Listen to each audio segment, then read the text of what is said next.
Hello everybody, this is the M-Crew Dude. Well, it looks like 2014 is about to end, so we all gotta start making our New Year's resolutions. Maybe this time I won't break it. It also means I gotta take down this calendar now. Goodbye, my sweet... Wait a minute. Holy crap! It was PlayStation's 20th anniversary! That's right, for 20 years right now, we've been blessed with the magic that is Sony. We rapped with Parappa, we stole loot and hearts with Sly Cooper, and we witnessed the beautiful animated glory of The Last of Us. Yeah, look at that blood shine. For now, to honor this event, I would like to share with you a bunch of downloadable PlayStation titles. You're probably wondering why I obsess over PlayStation this much. To be honest, the games they make are very innovative, from the way Jak and Daxter was a free-roaming 3D platformer, and Uncharted started the trend for climbing mechanics that everyone else is trying to copy nowadays. I could go on all day about what a brand new world it feels like, but I know you're just here for the review. So without further ado, here's a list of artistic video games that I strongly recommend that you check out. People often ask, are video games art? But after this wonderful showcase, I'm sure the answer will be very clear. Let's start with a game called Entwined, a simple little game with a lot of eye candy. This game is about a bird and a fish who I guess have a star-crossed romance, and the only way they can unite is by turning into a green dragon. Oh, did I lose you there? Alright, let me talk about the art then. I mean, just look at it. How can I describe the way it looks? It's like a vibrant crystal mosaic. They say the first bite is with the eye, but then after that they immediately want to go back up for seconds. During the gameplay, you control the bird with the right analog stick and the fish with the left. You collect these little green gems and fly through these blue and orange half-circle-like formations to strengthen their bond. When both bond meters are filled, they transform into the dragon. As the dragon, you fly around a beautifully crafted open area where you collect gems to paint like a rainbow streamer all over the place. Each of the 9 levels are beautiful and stunning to look at, but the gameplay requires a relaxed mood and a little bit of patience, but after that, the privilege of seeing the next artistic set feels like a reward all on its own. The game as a whole is pretty short, but I would still recommend it for any PS3, 4, or Vita owner. It's one adventure that will raise your spirits and let them soar. If you're looking for a game with a lot of artistic beauty, I would usually turn to Flower. This game was developed by That Game Company. No, really, that's actually what it's called. They specialize in games that are a poetic adventure, and this game is poetic at the beginning, but then becomes an adventure halfway through. So as the title suggests, it's about flowers, or more specifically, you control the wind as you blow a flower petal across a beautiful field and collect more petals as you progress. The first thing you'll notice is that the graphics are actually really amazing. The way that each individual blade of grass sways in the wind is really believable, and the soundtrack is very smooth and graceful.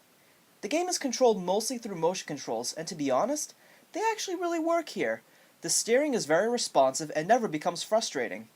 The levels are very wide, and the lighting really gives life to the environments. Only a few times you'll need to control through smaller spaces, but that's during the aforementioned adventure chapters, where you need to vanquish darkness and bring color back to the fields, but I personally prefer the relaxed freedom of exploration. Overall, it's a gorgeous game with great visuals and great soundtrack. It is truly a must-own. Another known game by That Game Company is called Flow. It's small, simple, and relaxing. You play as a small protist-looking creature, and you can collect other particles to become larger. You can't die in this game, and it is also controlled entirely through motion controls.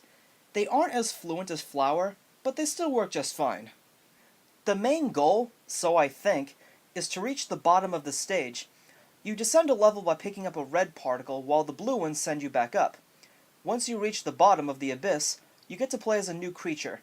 That's pretty much all there is. The game does offer some challenge to prevent it from becoming boring, but it is also reasonably priced for the amount of content it has. Not the most artistic game out there, but still pretty decent. And now I'd like to talk about the most popular game by That Game Company, Journey.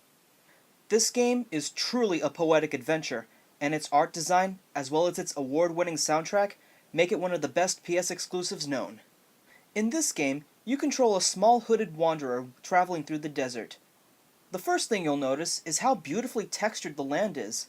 The sand will shift from each step, and it actually looks like real golden sand and not some hardwood platform. The sun also reflects off these sand dunes, and the visuals just pop, and caress your eyes with its glowing shine.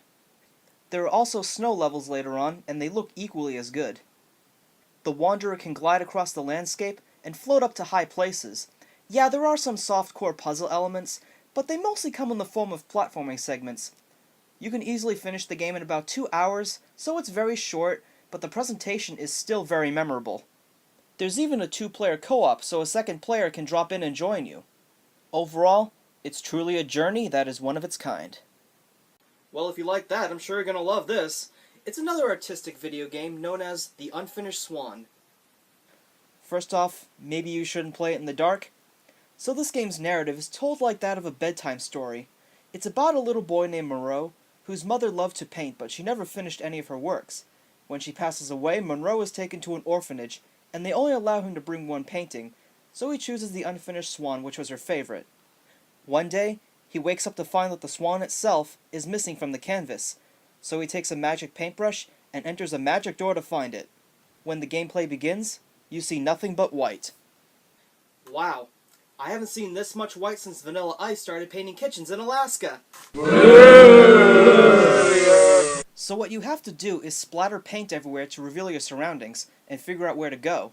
That alone is pretty amazing. You also see orange swan footprints to guide you in the right direction, so the game is entirely fair with that. The rest of the game is not like this, however. There are times when you'll have to use water instead to help vines grow along the walls so you can climb up them. Along the way, you find pages from the story that give more backstory. They're short, creative, and they fit the theme very nicely. Just one of the things that make exploring the storybook world even more memorable. You can collect balloons for unlockable content, and there are also a few platforming parts and puzzles here and there to add some challenge. The game itself is fairly short, but its charm and replay value are well worth the price. But if art games aren't your forte, there are also a lot of puzzle and adventure games. Tune in for part 2, and I'll tell you all about them.